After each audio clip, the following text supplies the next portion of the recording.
ন্যাশনালিজমের উপর ঈমান আনে, আল্লাহকে বাদ দিয়া সেকুলারিজমের ঈমান আনে, আল্লাহকে বাদ দিয়া গণতন্ত্রের উপর ঈমান আনে, এদের কি হলো? আল্লাহকে বাদ দিয়া কোন ভেজাল সত্তাকে রব বলে স্বীকৃতি দেওয়া যাবে। যদি তাদের কাছে এই ডকুমেন্ট থাকে, লাউলা ইয়াতুনা আলাইহিম বিসুলতানিন বাইয়িন, তাহলে তারা সেটা পেশ করে না কেন?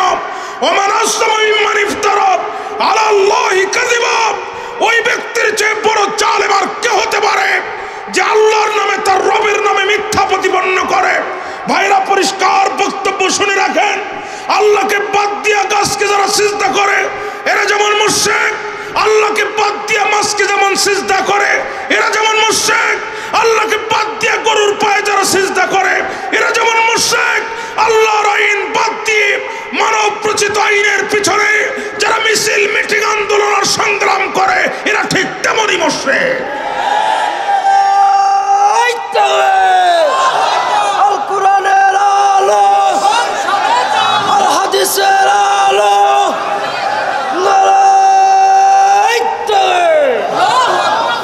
ভাইরা আমার, পরিষ্কার বক্তব্য।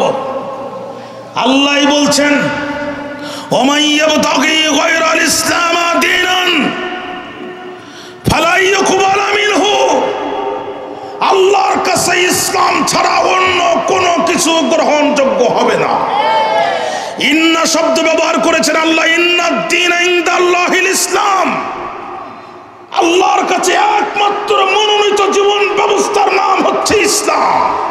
সুতরাং যারা কমিউনিজম করে, যারা ন্যাশনালিজম করে, যারা সেকুলারিজম করে, আল্লাহর ইসলাম বাদ দিয়ে কালমা স্ট্যালিন, আব্রাহাম লিঙ্কন আর মহাত্মা গান্ধীর জীবন প্রতিষ্ঠার জন্য যারা সংগ্রাম করে, এদের কোন ইবাদত বন্দেগী আল্লাহর কাছে গ্রহণযোগ্য হবে না।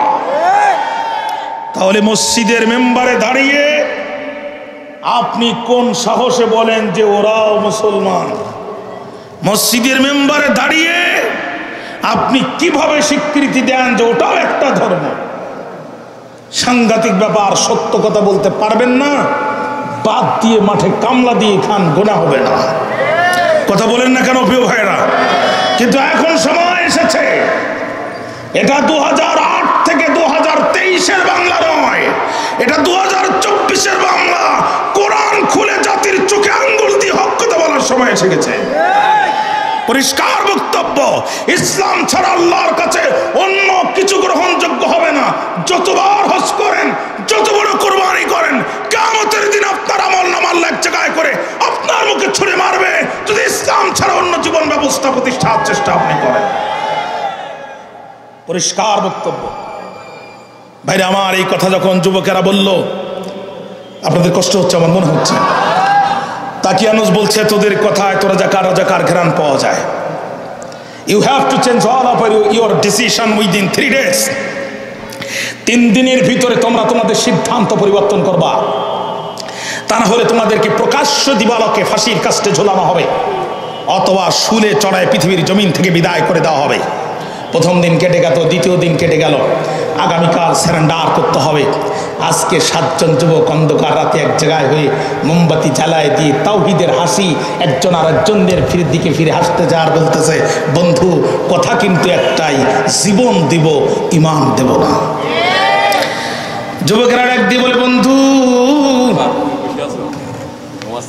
যুবকেরা ডাক দিয়ে বলে, বন্ধু, যুবকেরা ডাক দিয়ে বলে, বন্ধু, আগামীকাল আমরা তাকিয়ানুসের দরবারে হাজির হব।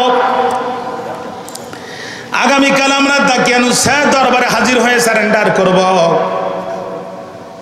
প্রকাশ্য দিবালোকে ফাঁসির কাজটা আমাদেরকে ঝুলানো হবে, আর আমাদেরকে রক্ত মাখা জামা কাপড় পরে মাটির মধ্যে পুঁতে ফেলা হবে কিয়ামতের দিন। এই রক্তমাখা জামা কাপড় নিয়ে আমরা আল্লাহ দরবারে হাজির হব, আর নিজেদেরকে শহীদ পরিচয় দিয়ে নবীদের আগে হেঁটে হেঁটে মাথা উঁচু করে আল্লাহ জান্নাতে প্রবেশ করব। ঈমান কাকে বলে? ঈমান কাকে বলে? ভাইরা, কিয়ামতের দিন আল্লাহ রব্বুল আলামিন তাম পৃথিবীর মানুষগুলোকে এক জায়গায় করবেন, যখন আল্লাহ নিজেকে জাব্বার আর কাহার বলে পরিচয় দিবেন তখন, আল্লাহ নিজেকে জাব্বার আর কাহার বলে পরিচয় দিবেন যখন ইব্রাহিম আলাইহিস সালামের মতো সিনিয়র পয়গম্বররা তত্তর করে কাঁপতে থাকবে, দাউদ আলাইহিস সালাম কাঁপতে থাকবে, মুসা আলাইহিস সালাম কাঁপতে থাকবে, নূহ আলাইহিস সালাম কাঁপতে থাকবে। ওই দিন এক শ্রেণীর মানুষ আল্লাহর দরবারে উঠবে, কারোর হাত থাকবে না, কারোর পা থাকবে না, কারোর চোখ থাকবে না, বুকের মধ্যে চাইনিজ কুড়ালের দাগ থাকবে, পেটের মধ্যে AK-47 বন্দুকের গুলি থাকবে, কিন্তু তারা সেই দিন আল্লাহকে বিন্দুমাত্র ভয় করবে না, মাথা উঁচু করে আল্লাহর সামনে দিয়ে হেঁটে হেঁটে জান্নাতের দিকে রওনা দেবে। আল্লাহ ডাক দিয়ে বলবে দাঁড়াও, আল্লাহ ডাক দিয়ে বলবে দাঁড়াও, তোমরা কারা? তখন তারা বলবে আল্লাহ আমরা তো তারা, দিন কায়েমের প্রয়োজনে তোমার ওহির বিধানের আহ্বানে রাজপথে জীবন কোরবানি করেছিলাম যারা, আল্লাহ আমরা তারা, আল্লাহ আমরা শহীদ। আল্লাহ এই যে দেখো আমাদের হাত নাই, পা নাই, গলার মধ্যে ফাঁসির দড়ি, বুকের মধ্যে চাইনিজ কোরালের দাগ। আল্লাহ বলবেন বুঝলাম তোমরা শহীদ, কিন্তু তোমরা কোথায় যাও? তখন তারা ডাক দিয়ে বলবে রব্বুল আলামিন আমরা জান্নাতের দিকে যাই। আল্লাহ ডাক দিয়ে বলবে বান্দা বুঝলাম তোমরা জান্নাতের দিকে যাও। আল্লাহ ডাক দিয়ে বলবেন বান্দা বুঝলাম তোমরা জান্নাতের দিকে যাও, কিন্তু আমার কাছে নতুন করে আর কিছু চাও? যা চাবা সব পাবা, নতুন করে কি আর কিছু চাবা? তখন তারা ডাক দিয়ে বলবে রব্বুল আলামিন জান্নাতের পরে তুমি আমাদেরকে আর কি দিতে চাও? আল্লাহ সত্যি যদি জান্নাতের পরে আর কিছু দিতে চাও, জানটা আর একবার ফিরায় দাও, দুনিয়ার জমিনে আর একবার যেতে চাই, তোমার নামে আর একটা তাকবীর দিয়ে মাথা উঁচু করে শহীদ হয়ে তোমার দরবারে ফিরে আসতে চাই। আল্লাহ তখন ডাক দিয়ে বলবে বান্দারে এত নির্মম নির্যাতন করে হত্যা করলো তোদেরকে মারার পরও বাতিলের কলিজা ঠান্ডা হয়নি। 1 ঘন্টা তোদের লাশটা ফাঁসির কাছে ঝুলায় রাখছে, পিটায় পিটায় হত্যা করার পরও কলিজা ঠান্ডা হয় নাই। চলন্তরের লাইনের উপরে তোদের দেহটা ফেলায় রাখছে, ট্রেনের নিচে চাপা পড়ে 3টা খণ্ডে খণ্ডিত হয়ে গেছে, তারপরও কেন সেই শহীদ হতে চাস? তখন তারা বলবে রব্বুল আলামিন শাহাদাতের মৃত্যু বরণ করতে এতই মজা, একটা পিঁপড়া কামড় দিলে যতই না কম কষ্ট হয়, তার চেয়ে অধিক কম কষ্টে শহীদের রূহ আল্লাহর জান্নাতে চলে যায়। রব্বুল আলামিন মালাকুল মউত অতি যত্নে আমাদের রূহটা বের করল। আল্লাহ আমাদের কাফনের কাপড়ের ভিতরে টাটকা রক্ত, তোমার কবরের মাটি আমাদের এই কাফনের কাপড় পর্যন্ত খেলো না। রব্বুল আলামিন এত ইজ্জত তুমি শহীদদেরকে দিয়েছো, সত্যি যদি তুমি দিতে চাও বারবার দুনিয়ার জমিনে ফিরায় দাও। দুনিয়ার জমিনে যেতে চাই আর তোমার নামে তাকবীর দিতে চাই আর শহীদ হয়ে জান্নাতে যেতে চাই। জোরে কোন আল্লাহু আকবার। এই শাহাদাতের মৃত্যু আমরা চাই না প্রিয় ভাইরা। আপনি যত বড় আলেম হন, যত বড় মুফাসসির হন, যত বড় মুহাদ্দিস হন, ইসলামের যত বড় খাদেম হন, আপনি মারা যাবেন, আপনাকে কবরে থাকতে হবে, কিয়ামতের দিন উঠতে হবে, মিজান পুলসিরাত পাড়ি দিতে হবে, আল্লাহর কাছে হিসাব দিতে হবে, তারপরে জান্নাতে যেতে হবে। আর আপনি যদি শহীদ হয়ে যান, মালাকুল মউত আসবে, আপনার জানটা বের করবে আর আল্লাহর জান্নাতের মধ্যে ছুরি মারবে। আল্লাহ এই শহীদের মৃত্যু তুমি আমাদেরকে ভিক্ষা দাও। বাইরে আমার যুদ্ধ চলছে, যুদ্ধের ময়দানে নবীজি যুদ্ধের নেতৃত্ব দিচ্ছেন। এমন সময় একজন কাফের আসলেন, ইয়া রাসূলুল্লাহ আমাকে কালেমা পড়ায় দেন। নবী আমার কালেমা পড়ায় দিলেন। হুজুর আমি এখন কি করব? আল্লাহ রাসূল বললেন তোমার কাছে তরবারি আছে। লোকটি বললেন হুজুর তরবারি ভাঙা। নবী বললেন ভাঙ্গা তরবারি নিয়ে যুদ্ধের ময়দানে নামো। মুসলিম সাহাবী ভাঙ্গা তরবারি নিয়ে যুদ্ধের ময়দানে নামলেন, কাফেরদের আঘাত করলেন। এক পর্যায়ে কাফেরদের আঘাতে নিজেও শহীদ হয়ে গেলেন। যুদ্ধ শেষ হলো যখন লাশগুলো এক জায়গায় করা হচ্ছে, তখন সাহাবীরা বলছে ইয়া রাসূলুল্লাহ এই লোকটি জীবনে একটা সিজদা দেয় নাই, একটি রুকু করে নাই। আমার কথা কি মনোযোগ আছে আপনাদের? একটি সিজদা দেয়নি, একটি রুকু করে নাই, একটি ওয়াক্ত নামাজ, একটি রাকাত নামাজ পড়ে নাই। যুদ্ধের ময়দানে শুরুর পরে লোকটি আসলো আর যুদ্ধে অংশগ্রহণ করলো। ওগো নবীজি, এই লোকটির জানাজা পুরো বা কি লাভ, না পুরো বা কি লাভ? আল্লাহ রাসূল ডাক দিয়ে বলে, সাহাবী কি বলতে চাও? হুজুর, আমাদের কেন জানি মনে হয় লোকটি জাহান্নামী। বিশ্বনবী বললেন, সাবধান, তোমরা সাক্ষী দিচ্ছ লোকটি জাহান্নামী, আমি মুহাম্মদুর রাসূলুল্লাহ সাক্ষী দিচ্ছি লোকটি জান্নাতি। আল্লাহু আকবার বলতে মন চায় না? আল্লাহ, এই শাহাদাতের মৃত্যু তুমি আমাদেরকে ভিক্ষা দাও। ভাইরা আমার, উহুদ যুদ্ধ শেষ হয়ে গেল। আল্লাহ নবী লক্ষ্য করে দেখলেন একজন মহিলা রাসূলকে ইশারা দিচ্ছেন। নবীজি আমার তার কথা শুনলেন, ডাক দিয়ে বলছে, নবীজি, আমি আপনার চাচি আম্মা, আপনার চাচা, আপনার চাচা হানজালা গত রাত্রে আমাকে বিয়ে করে বাসর ঘরে নিয়েছে। হানজালা আমার সাথে মেলামেশা করেছে, হানজালা আমার সাথে বাসর কাটিয়েছি। হানজালা জুনুব অবস্থায় ছিল, তার উপরে গোসল ফরজ হয়েছে। ওগো নবীজি, গোসল করার জন্য হানজালা কোষের মধ্যে পানি নিয়ে যখন গায়ে দেবে, কে যেন রাস্তা দিয়ে যায় আর বলে, কতিলা মুহাম্মদ, মুহাম্মদ দুনিয়ার জমিনে নাই। হানজালা এই কথা শোনার পরে পানি আর গায়ে দেয় নাই, তরবারি নিয়ে যুদ্ধের ময়দানে চলে গেছে।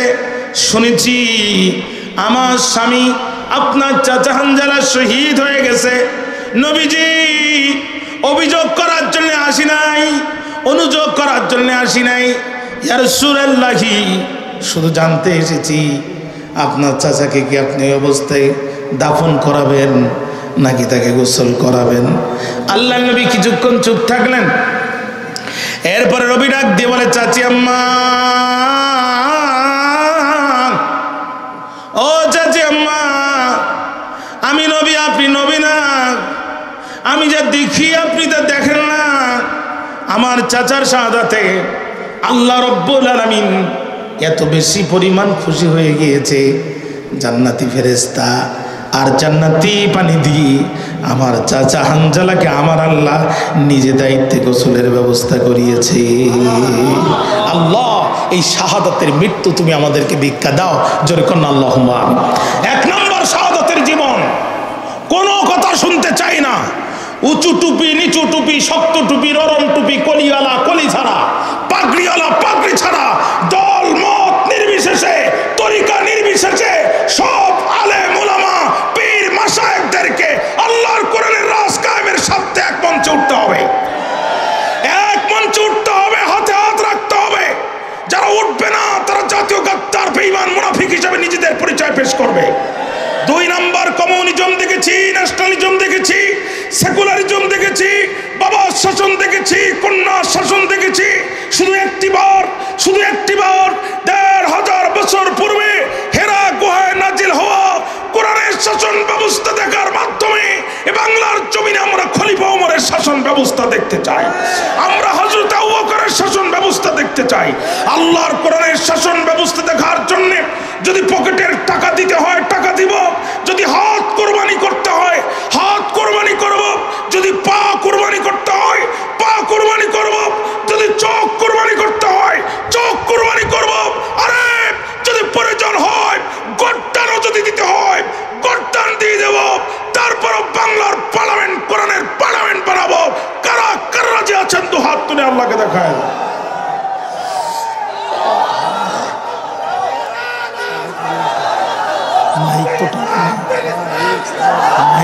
ইচ্ছা করে কাজ করতেছে না, এত বাজে মাইক।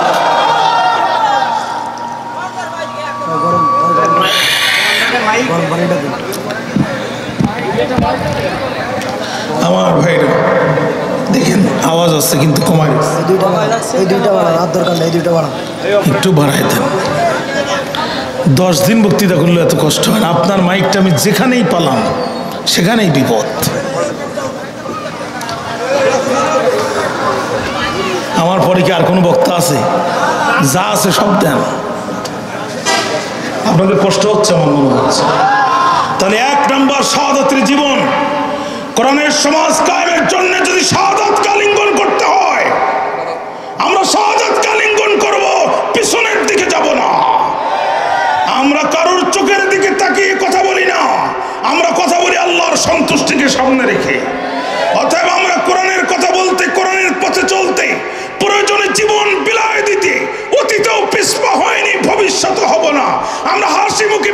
আলিঙ্গন করেছি, কিন্তু পিছনের দরজা দিয়ে আপোষ না করে প্রমাণ করে দিয়েছি আমরা রাসূলের সঠিক সুন্নাহর উপরে টিকে আছি।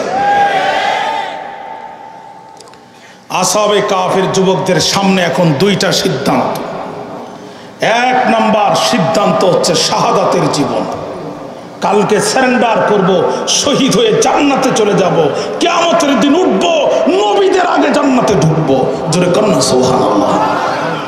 দুই নাম্বার, আমরা চলে যাব কালকে পাহাড়ে, আত্মগোপন করব, নিজের জীবন বাঁচানোর জন্য নয়, ঈমান বাঁচানোর জন্য। তাহলে ইসলামের প্রয়োজনে মাঝে মাঝে নিজের পরিচয় গোপন করা জায়েজ না হারাম? 100% জায়েজ। আল্লাহ তার নবীকে বলছে, নবী আপনি দাওয়াত দেন সিররান, গোপনে, ফাসিররান, অতি গোপনে।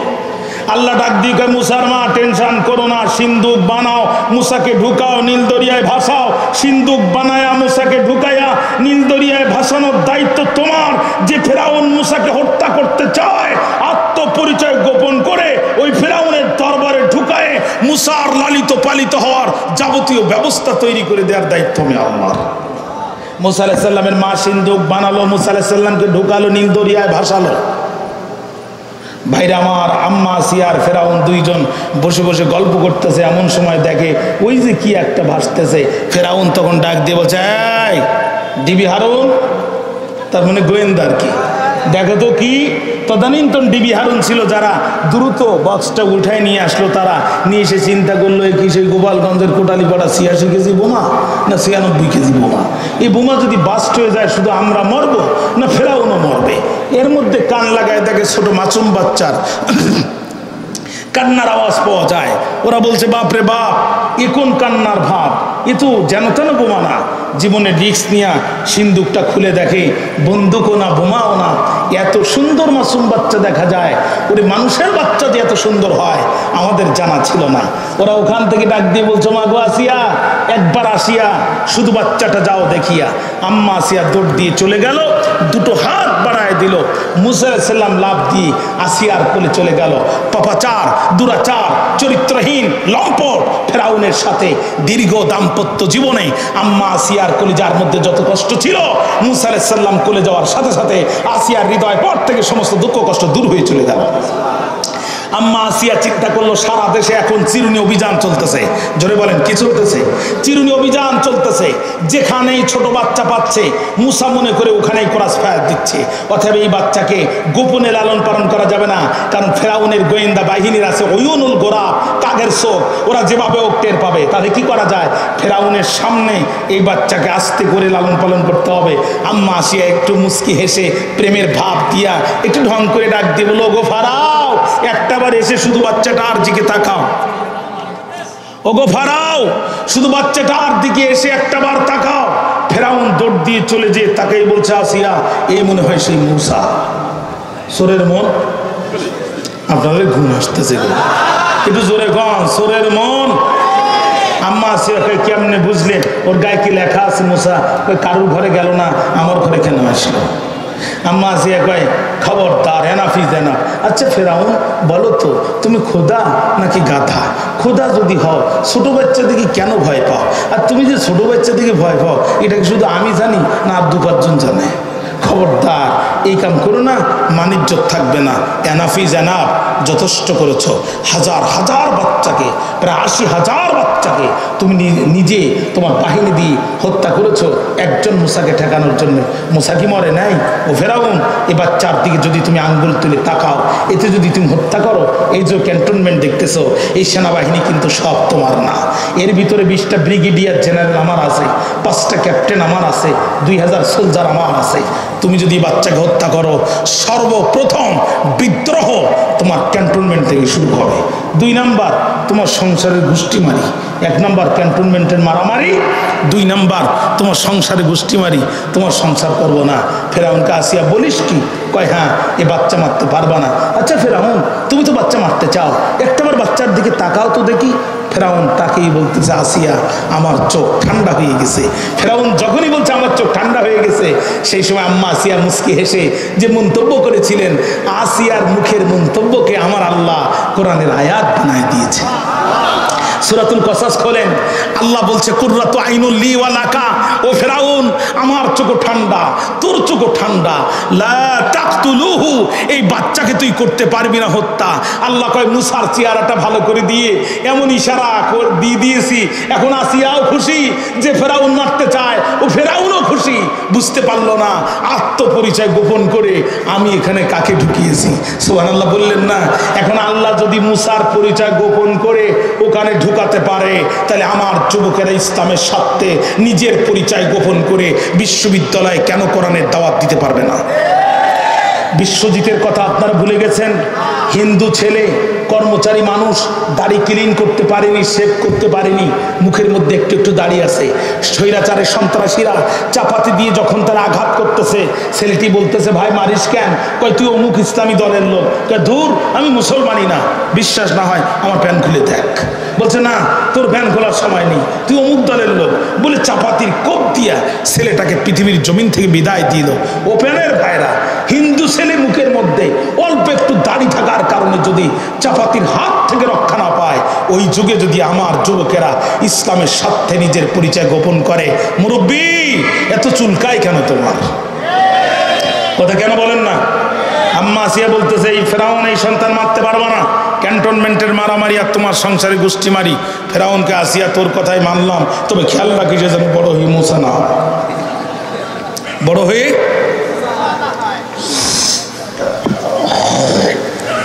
হয়ে আপনাদের ঘুম আসতেছে, বড় হয়ে বলছে ঠিক আছে মেনে নিলাম। এখন ফেরাউন বলছে আমার কাছে একটু দাও। আম্মা আসিয়া কয় কেন চাও? কয় আমি একটু আদর করতে চাই। আসিয়া মনে মনে কয় কাফেরের বাচ্চা কাফের, তোর কলিজায় আদর আছে? তোর কলিজায় যদি আদর থাকতো, লাইট বন্ধ করে, ইন্টারনেট অফ করে, যৌথ বাহিনী নামিয়ে দিয়ে, পৃথিবী থেকে রাষ্ট্রটা বিচ্ছিন্ন করে, বিমান যোগাযোগ বন্ধ করে, এইভাবে ছোট ছোট বাচ্চাগুলো হত্যা করতে পারতিস না? কথা বলেন না কেন? তোর কলিজায় আদর নাই, কিন্তু যেহেতু তখনও আছে ক্ষমতায় ফেরাউন, তাকে না দিয়ে উপায় নাই। আসিয়া বলতেছে নাও, ফেরাউন বলতেছে দাও। ফেরাউন এখন মুসা আলাইহিস সালামকে নিয়ে কয় কোথায় তোমার বাড়ি, কোথায় তোমার ঘর, কোন মা তোমার ভাষায় দিল নীল দরিয়ার পর, এই বলে যখন ঠোঁটে ঠোঁট রাখতে যাবে, ভাইরা আমার, ভাইরা আমার, সমুদ্রের পরিষ্কার পানি আর ঘোলা পানি একই জায়গায় থাকার পরও একটা যেমন একটার সাথে মিশে না, লোনা পানি মিঠা পানি একই জায়গায় থাকার পরও একটা আর একটার সাথে মিশে না, তেল আর পানি যেমন এক হয় না, বাতিল কোনোদিন হকের মুখে মুখ রাখতে পারে না। যেই না ঠোঁটে ঠোঁট রাখতে যাবে, মুসা আলাইহিস সালাম পকেট থেকে হাত বের করে মনে মনে কয় বিশ্ববাট পার, তুই না আমারে একটু আগে রাজাকারের বাচ্চা বলে গালি দিলি, কতক্ষণ না কেন? তুই না আমারে সারা দেশে ইন্টারনেট বন্ধ করে যৌথ বাহিনী নামায় দিয়া তুই আমারে গালি দিলি, আমারে হত্যা করলি।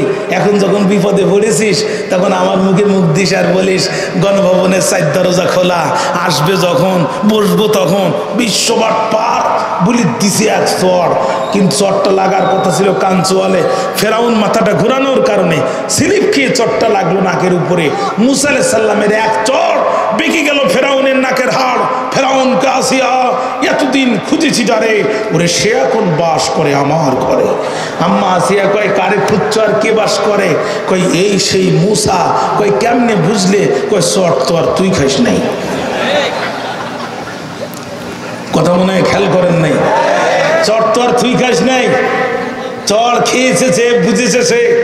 ধরে মোল্লা ধরে না, ধরলে মোল্লা ছাড়ে না, সবাই ধরে বারবার, মোল্লায় ধরে একবার। এই মোল্লা যারে ধরেছে ওরে সীমান্ত পার করিয়ে ছেড়েছে, ঠিক না? ঠিক না? মক্কার লোকজন নবীকে বলতো মোহাম্মদ রাজাকার, এই মুহূর্তে বাংলা ছাড়, বাংলা মোদের মাপদাদার। রসুল আফসোস নিয়ে আকাশের দিকে তাকিয়ে বলতো আল্লাহ মক্কা কার? আল্লাহ কয় জিবরিল আর দেরি করিস না, নবীকে জানায় দেলা উকসিমু বিহাযাল বালাদ, ও নবী মক্কা আমার, ওই মক্কায় থাকার একমাত্র বৈধ অধিকার আমি আল্লাহ দিয়েছি তোমার। সুতরাং আমাদেরকে যারা বলেছিল রাজাকার, তারা এখন বাংলা ছেড়ে চলে গেছে। মারা গেলেও লাশটা এই দেশে দাফন হবে না, ওখানেই দাফন হবে, মরা লাশও জাতি ঢুকতে দেবে না। ঠিক না? ঠিক না? আমরা 15 বছর মোকাবেলা করেছি, আমাদেরকে 15টি সেকেন্ড মোকাবেলা করার সাহস দেখায় নাই। এখন মেয়ে লোকের অন্য খুলে মুখে বাইন্দে মাঝে মাঝে রাত্রি টর্চ লাইট নিয়ে রোডে বাইর হয়। কথা বল না কেন ভাইরা আমার? আল্লাহর কোরআনের সাথে গাদ্দারি করেছে, ইসলামের গায়ে হাত দিয়েছে, প্রকাশ্য দিবালোকে কোরআনের তাফসীর মাহফিল বন্ধ করার মতো ধৃষ্টতা দেখিয়েছে। যাওয়ার সময় রান্না করা দুপুরের ভাতটাও কপালে জোটে না। শিক্ষা নেন ইতিহাস থেকে। ভাইরা আমার, ফেরাউন বলতেছে আসিয়া শর্ত আর তুই খাইস নাই। If you don't believe please look at my nose. আপনাদের কষ্ট হচ্ছে, বিরক্ত হচ্ছেন আপনারা? বিশ্বাস যদি না করিস তুই আমার নাকের দিকে তাকা। আসিয়া নাকের দিকে তাকিয়ে কয় তোমার নাক তো ঠিকই আছে। কয় ঘরের বউ হয়ে বলতো দেখি গতকাল কি এরকম বাঁকা ছিল? গতকাল এমন বাঁকা ছিল? আম্মা আসিয়া কয় আমি তো দেখতেছি তুমি মানুষই সারা জীবন বাঁকা। এ বাচ্চাটা স্বাভাবিক, কিন্তু এর থাবার ওজন অস্বাভাবিক। এ বাচ্চাটা স্বাভাবিক, থাবার ওজন অস্বাভাবিক। যে কাটা ধার হয় তার গোড়া দেখলে বোঝা যায়, যে বিড়াল শিকারী হয় তার গোপ দেখলে আন্দাজ করা যায়। এ বাচ্চা গোপনে পরিচয় গোপন করে আমার রাজপ্রাসাদে ঢুকেছে, এখানে বড় হবে, আমার রাজপ্রাসাদের মানুষের ভিতরে দাওয়াতি কাজ করবে। হঠাৎ করে একদিন স্লোগান দিয়ে বলবে ইনিল হুকমু ইল্লা লিল্লাহ, আইন চলবে শুধুমাত্র আল্লাহর। আলা লাহুল খালক ওয়াল আমর, জমিন যার, আইন চলবে তার। জমিন যার, আইন চলবে তার। ফেরাউন চিনতে পেরেছিল মুসা আলাইহিস সালামকে। আসিয়া কয় কোনো কথা নাই, কোনো কথা নাই। যদি এই বাচ্চা হত্যা করো ক্যান্টনমেন্টের মারামারি আর তোমার সংসারে গোষ্ঠী মারি। কয় ঠিক আছে আসিয়া তোর কথাই থাকলো, তাহলে বড় হয়ে যেন মুসা না হয় খেয়াল করিস। আসিয়া কয় শুধু আমার কথা থাকলো বললে হবে না, এখন ব্যবস্থা নিতে হবে। কয় কি করতে হবে? কয় বাচ্চা খাবে। কয় কি খাবে? কয় তাড়াতাড়ি ফোন দাও। কোথায়? কয় চিটাগাং বাড়ি, খাড়া খাড়া চুল, তোমার ওই বদমাইশ তথ্যমন্ত্রী হাসান মাহমুদের কাছে টেলিফোন করো। তদানীন্তন তথ্যমন্ত্রীর নাম তার আমি জানি না, এই জন্য বর্তমানটা দিয়ে বললাম যাতে আপনারা সহজে বুঝতে পারেন। ওকে দিয়ে বলো তোমার দরবারে একটা বাচ্চা আছে, ধাত্রী লাগবে। তদানীন্তন প্রিন্ট এবং ইলেকট্রনিক মিডিয়ায় ঘোষণা হয়ে গেল, ধাত্রী লাইন দিল। কিন্তু মুসা আলাইহিস সালাম কারুর কোলে গেল না। লাইনের শেষে দাঁড়িয়েছিলেন যিনি। কুত্তায় মিছিল করে কেন? এদের নিয়ন্ত্রণ করুন। আপনাদের বিরক্তি আসতেছে, আমি শেষ করে দিচ্ছি। মনোযোগ আছে আমার দিকে? একটাবার আওয়াজ দেন তো, আল্লাহু আকবার। খেয়াল করেন বন্ধু আমার, খেয়াল করেন। এখন লাইনের শেষে দাঁড়িয়েছিলেন যিনি, মুসা আলাইহিস সালামের বোন ছিলেন তিনি। বোন বলতেছে ভাইরা, অফিসাররা, আমার কাছে একটি ধাত্রীর সন্ধান আছে, আমি নিশ্চিত এই বাচ্চা যাবে তার কাছে। অনুমতি যদি পাই আমি তাকে নিজের সাথে করে নিয়ে আসতে চাই। অফিসাররা বলল তাহলে তো খুব সুবিধা হয়, বহুদিন হলো, অনেকক্ষণ হলো এই বাচ্চা কিছু খায় নাই। আমি আপনাদের কাছে জানতে চাই মুসা আলাইহিস সালামের বোন কি মুসা আলাইহিস সালামের পরিচয় দিয়েছিল নাকি পরিচয় গোপন করেছিল? পয়গম্বরের বোন যদি তার ভাইয়ের জীবন বাঁচানোর জন্যে তার ভাইয়ের পরিচয় গোপন করতে পারে, আমার যুবক ইসলামের প্রচারের স্বার্থে নিজের জীবন বাঁচানোর জন্য কেন তার পরিচয় গোপন করতে পারবে না? মুসা আলাইহিস সালামের বোন যে তার মাকে নিয়ে আসলো। ভাইরা কি বলবো, এই লোহার সামনে চুম্বুক নিলে চুম্বুক যেমন ক্ষিপ্র গতিতে লোহার দিকে চলে যায়, দীর্ঘক্ষণ পর মাকে পাওয়ার সাথে সাথে মুসা আলাইহিস সালাম এক লাফ দিয়ে মায়ের কোলে চলে গেছে। আল্লাহ ডাক দিয়ে বলে ওয়াদাল্লাহি হক, ওরে মুসার মা, আমি আল্লাহর ওয়াদা সত্য না, তোর মুসাকে তোর কোলে ফিরায় দিলাম, মাঝখানে একটু নৌপথ ঘুরায় নিয়ে এসে জীবনের নিরাপত্তা দিয়ে দিলাম। যে ফেরাউন মুসাকে মারতে চায়, এখন সেই ফেরাউন মুসার জীবনে নিরাপত্তা দিচ্ছে। ও মুসার মা, পৃথিবীর সবাই জানবে তুই ওর দুধ মা, আমি আল্লাহর, তুই জানবো তুই ওর আসল মা। ও মুসার মা, আবেগে আপ্লবিত হয়ে পরিচয় দিস না। এখন ফেরাউনের দরবারে একটা কামরা বরাদ্দ হবে, তোকে সেখানে থাকার ব্যবস্থা করবে, তোকে খাদেম দিবে, মোটা অঙ্কের বেতন দিবে। ফেরাউনের পুলিশের বেতন বৃদ্ধি হয় 5 বছর পর পর, তোর বেতন বৃদ্ধি হবে তোর ইচ্ছার উপর। তুই শুধু একবার বলবি আহা ভালো লাগে না, চাকরি করব না, বেতন 3 গুণ হতে মোটে দেরি হবে না, কারণ তোর মুসা তোর বুকে ছাড়া পৃথিবীর কোনো নারীর বুকে মুখ দেবে না। ও মুসার মা, তুই যেন আফসোস করে বলিস না আল্লাহ এত পুণ্যময় বাচ্চা দিলে আমাকে পরিচয় দিতে দিলে না, আমি আল্লাহর পরিকল্পনা বড় মহাপরিকল্পনা। ও মুসার মা, তোর মুসার পরিচয় গোপন করে ফেরাউনের দরবারে ঢুকাবো। ও জাইলুহু মিনাল মুরসালিন, আর রাসূল পরিচয় দিয়ে তোর মুসার আত্মপ্রকাশ ঘটাবো। আল্লাহ যদি মুসা আলাইহিস সালামের পরিচয় গোপন করে ফেরাউনের দরবারে ঢুকা বলাতে পারে আর রসুল পরিচয় দিয়ে আত্মপ্রকাশ করাতে পারে, তাহলে আমার যুবকেরা নিজের পরিচয় গোপন করে বিশ্ববিদ্যালয়ে ঢুকে কেন সমন্বয়কের পরিচয় দিয়ে আত্মপ্রকাশ করতে পারবে না? কথা কি বুঝতে পেরেছেন? অতএব পরিচয় গোপন করার কারণে আমার যুবকদেরকে গালিগালাজ করে যারা স্বৈরাচারের নয়া চামচা তারা। বক্তব্য লম্বা করবো না। আসাবে কাফের যুবকদের সামনে সিদ্ধান্ত দুইটা, হয় শহীদ হয়ে যাব, না হলে পাহাড়ের গুহায় চলে যাব। বক্তব্য কি পর্যন্ত বুঝতে আপনাদের কষ্ট হয়েছে? আগামীকাল মাহফিল আছে, আমি শেষ করে দিই নাকি আর একটু সামনে যাব? ভাইরা আমার, যুবকেরা কাল বিলম্ব করল না, ডাক দিয়ে বলে, বন্ধু যদি প্রকাশ্যে আমরা শহীদ হয়ে যাই, এই দেশে নতুন করে আর কেউ প্রকাশ্যে ঈমান আনবে না। অতএব চলো আমরা চলে যাই, পাহাড়ের গুহার মধ্যে চলে যাই, জীবন বাঁচানোর জন্যে নয়, ঈমান বাঁচানোর জন্যে। যুবকেরা গুহার মধ্যে যখন রওনা দিল, প্রতিমধ্যে একটা কৃষকের কুকুর ছিল, যুবকদের পিছনে পিছনে রওনা দিল। যুবকরা ডাক দিয়ে বলে, কুকুরের সর রে, কুকুর সর। যুবকরা কুকুরের ধমকালো, যখন কুকুরের জবান খুলে গেল তখন কুকুর ডাক দিয়ে বলে, রে আল্লাহর বান্দা, আল্লাহর বান্দা, আমি তোমাদের মতো যুদ্ধ করতে পারি না, তোমাদের মতো ঈমান আনতে পারি না, তোমাদের মতো নামাজ কালাম পড়তে পারি না, কিন্তু যে ঈমান বাঁচানোর জন্য গুহার মধ্যে তোমরা আশ্রয় নেওয়ার সিদ্ধান্ত নিয়েছো, আমি কুকুর বাকি জীবন ওই গুহার মুখে দাঁড়িয়ে আমি তোমাদের পাহারা দিব। আল্লাহু আকবার বললেন না?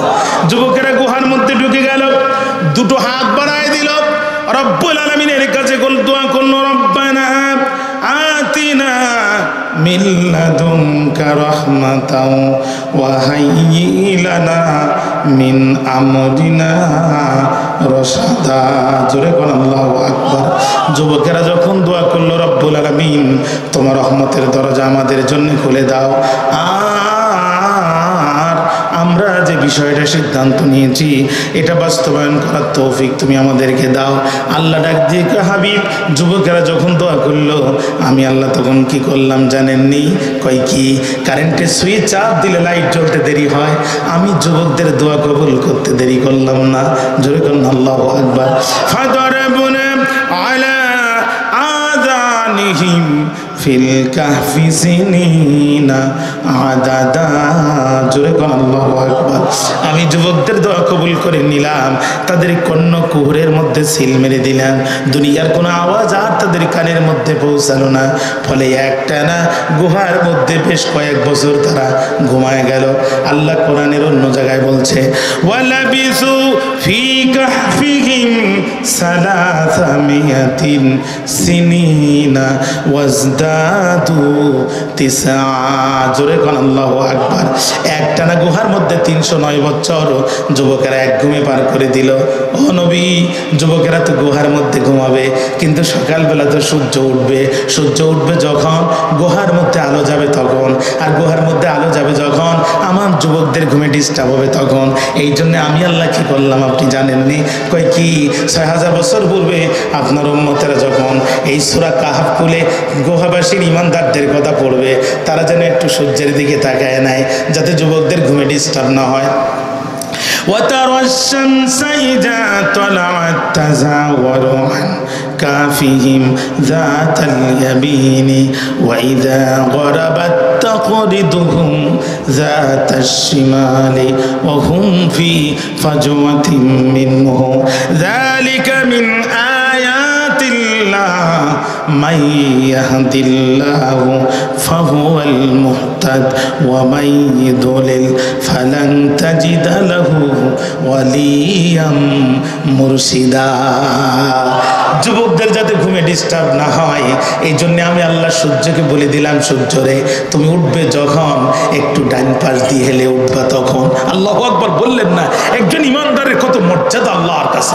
রে সূর্য তুমি উঠবা যখন ডান পাশ দিয়ে হেলে উঠবা তখন, আর অস্তমিত হয়ে যাবে যখন বাম পাশ দিয়ে হেলে উঠবা তখন। ও প্যানের ভাইরা, আকাশের মর্যাদা আল্লাহর কাছে নাই, জমিনের মর্যাদা আল্লাহর কাছে নাই, চন্দ্রের মর্যাদা আল্লাহর কাছে নেই, যত না একজন ইমানদারের মর্যাদা আল্লাহর কাছে আছে। আল্লাহু আকবার। সূর্যকে আল্লাহ বলে দিল ওঠার সময় ডান পাশ দিয়ে উঠবে, সূর্যকে বলে দিল নামার সময় বাম পাশ দিয়ে নামবে। নবী শুধু তাই না, 309 বছর তো একটা দুইটা দিন না, আমার যুবকেরা গুহার মধ্যে ঘুমায় থাকবে, মাটির পিঁপড়া পোকামাকড় আমার যুবকদের শরীরের উপরে যাতে না উঠতে পারে, এজন্য আমি কি করলাম জানেননি? কই কি? কই ওয়াতাহসাবুহুম আইতাযা ওয়া হুম রুকুদ।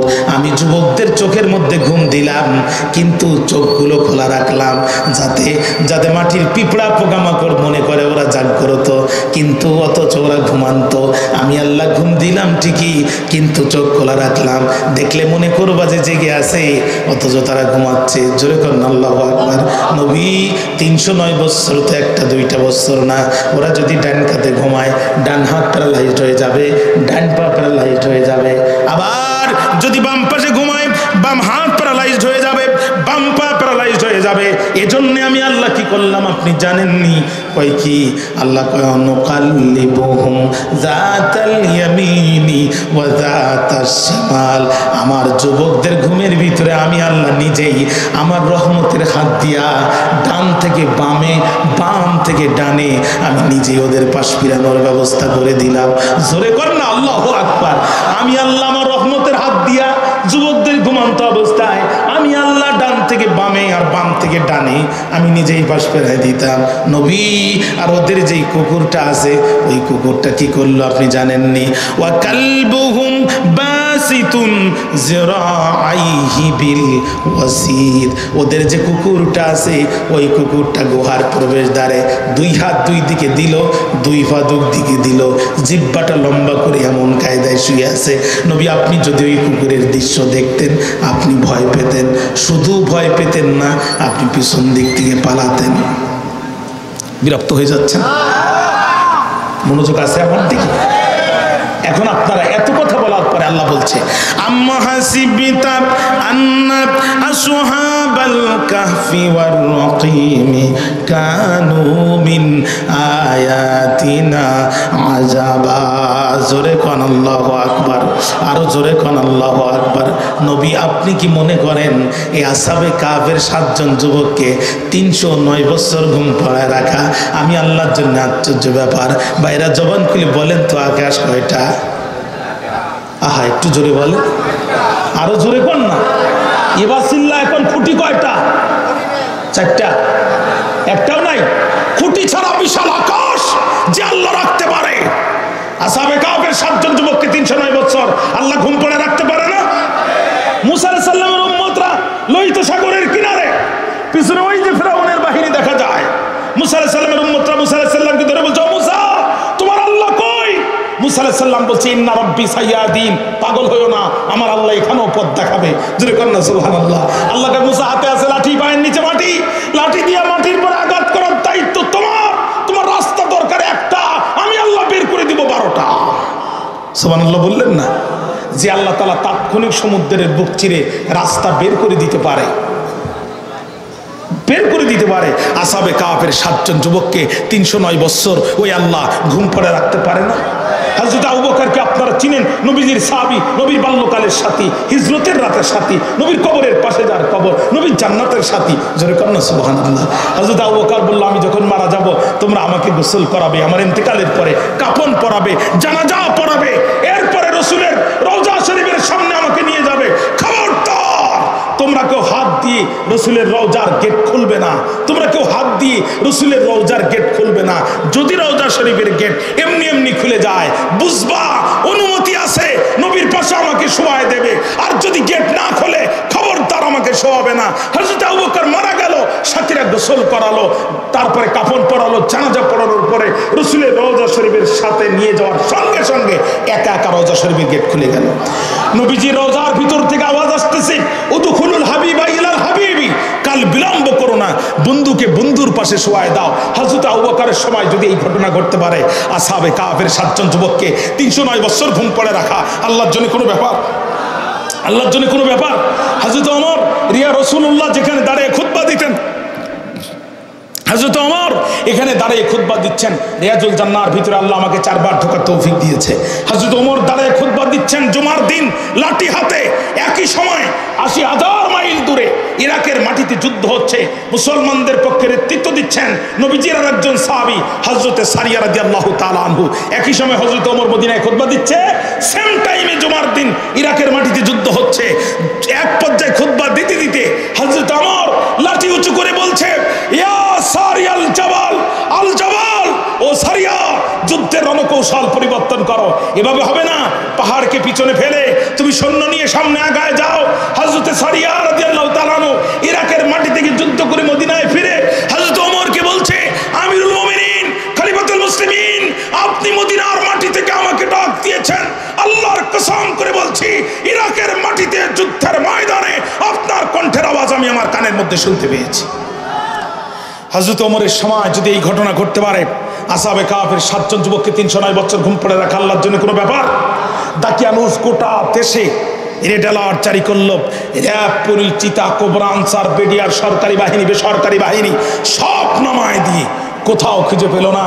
দাকিয়ানুস বুঝতে পারল যুবকেরা এখন এই গুহার মধ্যে পালায়েছে। দাকিয়ানুস তখন অহংকার করে বলল, আমি নিজে হাতে যুবকদেরকে ধরবো, বের করে নিজে হাতে ফাঁসির কাস্টে ঝুলাবো। সেনাবাহিনীর প্রধান ওয়াকারুজ্জামান ডান পাশে থাকো, পুলিশের প্রধান বেনজির বাম পাশে থাকো, আর ডিবি হারুন তুমি আমার পিছনে থাকো। এই বলে দাকিয়ানুস যখন ঢুকতে গেছে আর কুত্তার ওই অবস্থা দেখছে, কুত্তা হাত দুটা লম্বা করে, পা দুটা লম্বা করে, জিভটা বাহির করে একটা খেসি মেরে এমন কায়দায় আছে, এখানে ঢুকে যদি আবার সামনে যাই, আবার যদি দেখি একটা বাঘ এই কায়দায় আছে, আর পিছনের কুকুর যদি আবার জেগে ওঠে, সামনেও যেতে পারবো না, পিছনেও আসতে পারবো না। কিছু এলাকার কিছু মহিলা আছে খুব ডেঞ্জারাস, পল্লী বিদ্যুতের মিটারের দামও দেয় না, লাইনও কাটতে দেয় না, আছে না? কথা বলেন না কেন? এখন এক জোর করে 1 মিটার রিডার গেছে লাইন কাটতে, মহিলা ঘর থেকে হিসুদা বাইর করছে। হিসুদা ছিলেন তো সিকুল লম্বা, খোকার বাপ ডাকাতি করে 6 মাস হলো জেলখানায়, আর তুই আসিস আমার বাড়ি লাইন কাটতে, এত বড় সাহস তো? বেচারা দেখছে তো কোপ দিয়েই ফেলবে না, বাঁচার জন্য তাড়াতাড়ি খেজুর গাছে উঠছে। মহিলা নিচে যেয়ে বলে, উঠতে পারলাম না বলে বাঁচলি, কিন্তু আমি এখান থেকে সরবো না। তুই উপরে উঠলো 2 কোপ, তুই নিচে নামলো 2 কোপ। বেচারা ওখান থেকে থানায় টেলিফোন করছে, স্যার তাড়াতাড়ি পুলিশ পাঠান, আমার লাইন খুব খারাপ। আমি উপরে উঠলো 2 কোপ, আমি নিচে নামলো 2 কোপ। ভাইরা আমার, দাকিয়ানুস চিন্তা করলো, প্রথমে যদি কুকুরের এই অবস্থা হয়, ভিতরে যদি একটা বাঘ সিংহ থাকে, তখন তো সামনেও যেতে পারবো না, পিছনেও আসতে পারবো না, বিপদে পড়ে যাবো, কি করা যায়? দাকিয়ানুস তখন বের হয়ে বলল, আমি তোদের মারতে পারলাম না হাতে, তোদের মারবো ভাতে। ঠিক ভারত কি করলো? দাকিয়ানুস বলল, গুহার মুখ আটকায় দাও, আর একটা নেম প্লেটে 7 জন যুবকের নাম লিখে দাও। ভারত ঠিক একই পরিকল্পনা করলো। ভারত দেখলো আমার দালাল সরকার রাখতে পারলাম না, বাংলাদেশকে ভালো থাকতে দেব না, গেটের মুখ খুলে দাও, বাংলাদেশ বন্যা দিয়ে ভাসায় দাও। কথা বলেন না কেন? অতএব ভারত আমাদের 1 নম্বর শত্রু।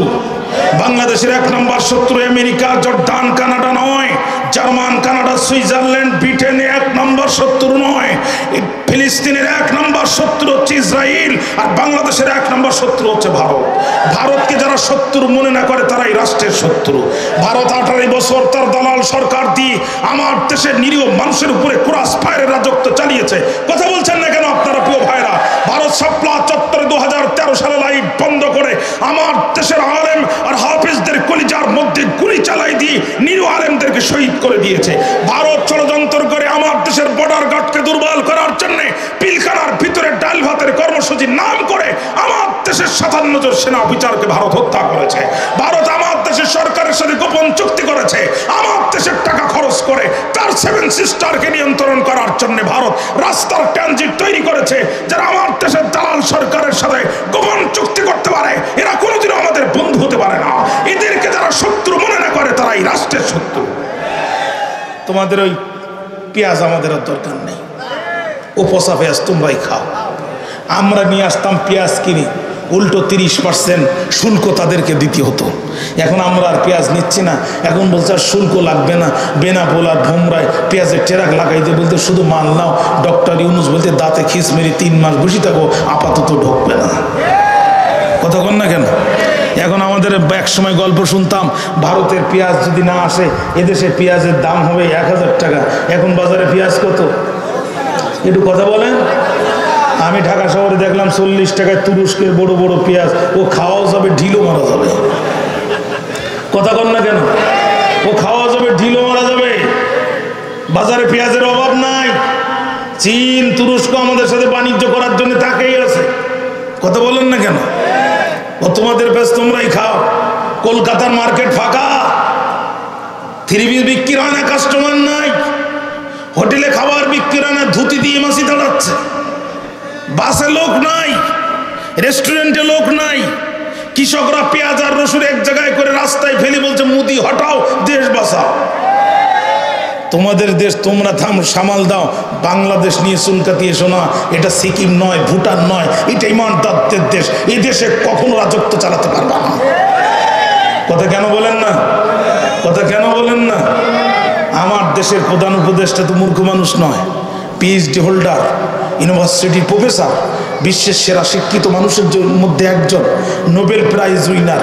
যে কয়টা কার্ড ভারত খেলেছে প্রত্যেকটা কার্ডের জবাব এমন কায়দায় দেশে, প্রত্যেকটা কার্ডের জবাব এমন কায়দায় দেশে নরেন্দ্র মোদী বুঝতে পেরেছে মুসলমানরা বিপদে পড়লে দোয়া ইউনুস, আর এখন দেশ বিপদে পড়েছে এখন ডক্টর ইউনুস। হ্যাঁ,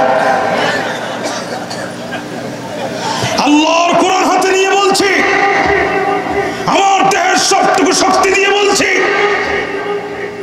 আল্লাহর জাতের কসম করে বলছি, যার হাতে আমার প্রাণ, আমার ইমানের সর্বোচ্চ শক্তি দিয়ে বলছি, তাওহীদের জনতার সামনে বলছি, আমরা ভারতকে ভয় পাই না। ভারতকে যারা ভয় পায় তারা মুনাফিকের বাচ্চা। ভারতের সাথে লড়াই করতে হবে, এটা রাসূলুল্লাহর ওয়াদা। এই লড়াইয়ে যারা অংশগ্রহণ করবে, রাসূল বলছে তারা বিনা হিসাবে জান্নাতে চলে যাবে। অতএব আমরা ভারতের গোলাম হতে চাই না, আমরা আল্লাহর গোলাম হতে চাই। আমরা লড়াই করব, আমাদের বাবারা লড়াই করবে, আমাদের সন্তানেরা লড়াই করবে। জীবন থাকতে এই রাষ্ট্র সিকিম আর ভুটানের মতো হতে দেব না, দেব না, দেব না। কারা কারা রাজি আছেন তো হাত তুলে আল্লাহকে দেখায় দেয়।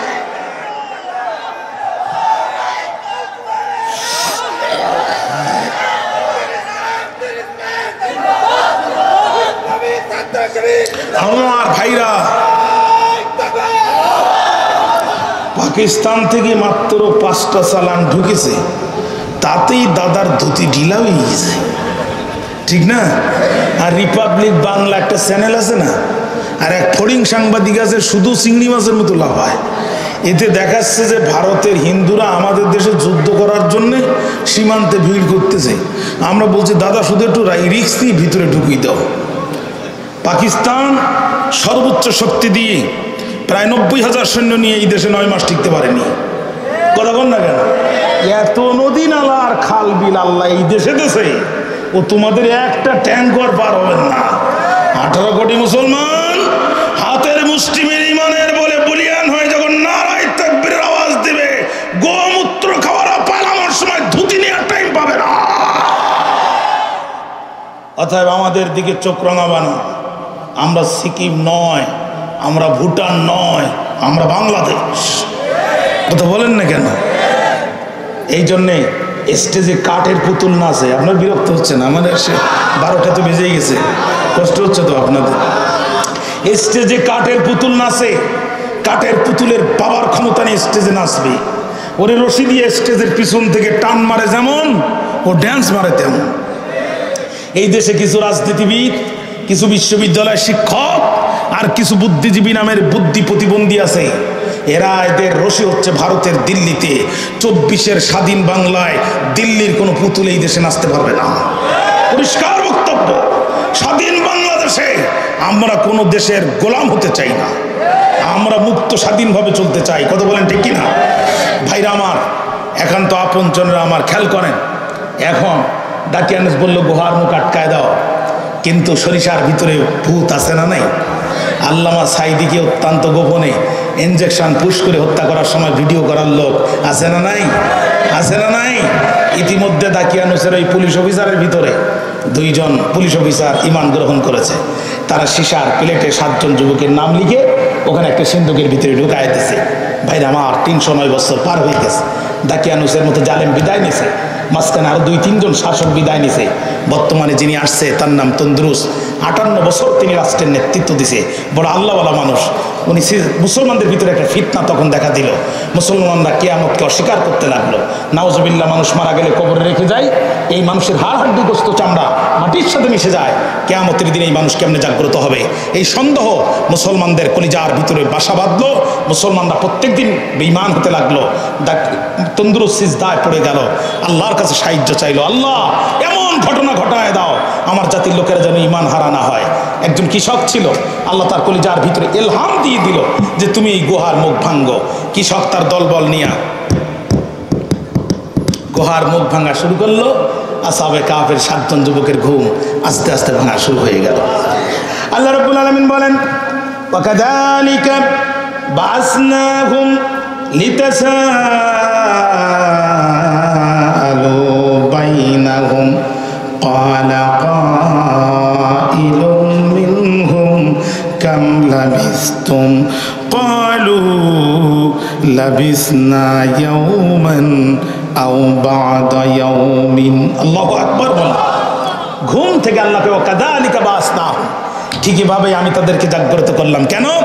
লিতাসাআলু বাইনাহুম, একে অপরকে জিজ্ঞাসা করার জন্য। ক্বালা কাইলুম মিনহুম, তাদের মধ্যে একজন বলল, কাম লাবিসতুম, কতক্ষণ ঘুমিয়েছো তোমরা? বলছে লাবিসনা ইয়াওমান, একদিন ঘুমিয়েছি, আও বা'দা ইয়াওমিন, একদিনের অর্ধেক ঘুমিয়েছি। কয় এই একদিনের অর্ধেক ঘুমালে কি হাতের নখ 5 হাত করে লম্বা হয়? হাতের নখ 5 হাত করে লম্বা হয়? গোপ লম্বা হয়ে ঠোঁট পার হয়ে দাড়ির এখানে চলে আসছে, পিছনের চুল লম্বা হয়ে চলে গেছে। তখন ওরা বলছে রব্বুকুম আ'লামু বিমা লাবিসতুম, তর্ক করে লাভ নাই, তোমাদের রবই ভালো জানেন তোমরা কতদিন ঘুমিয়েছো। জোরে কর না সুবহানাল্লাহ। এখন বলছে পকেটে হাত দাও, প্রত্যেকেই 2 টাকা করে দাও। গতকাল থেকে আজ পর্যন্ত কিছু খায়নি, পেটের মধ্যে খুব ক্ষুধা। কবে থেকে খায় না? গতকাল থেকে। কিন্তু হয়ে গেছে কত বছর? সুবহানাল্লাহ বলতে মন চায় না।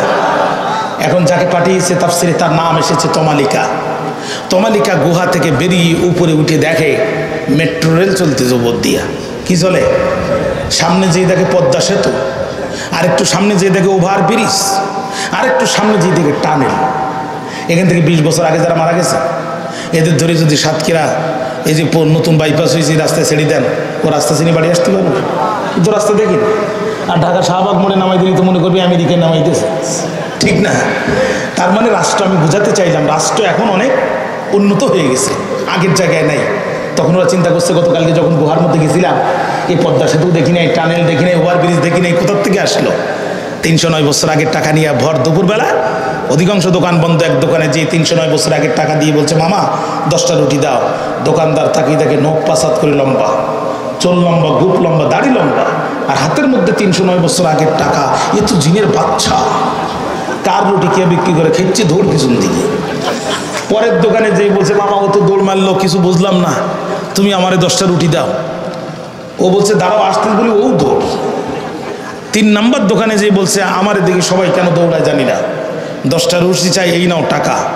3 নাম্বারটা আবার খুব চালাক। এ তখন বেরিয়ে এসে হাতটা ধরে বলছে স্বর্ণের খনি কোথায় পেয়েছ? 309 বছর আগের টাকা, এত স্বর্ণের টাকা কই পাইছো? 50% ভাগ দাও নাই, পুলিশ ডিউটি করতেছে, ধরাই দেবো। তখন বলছে এ তো আল্লাহ আর এক বিপদ।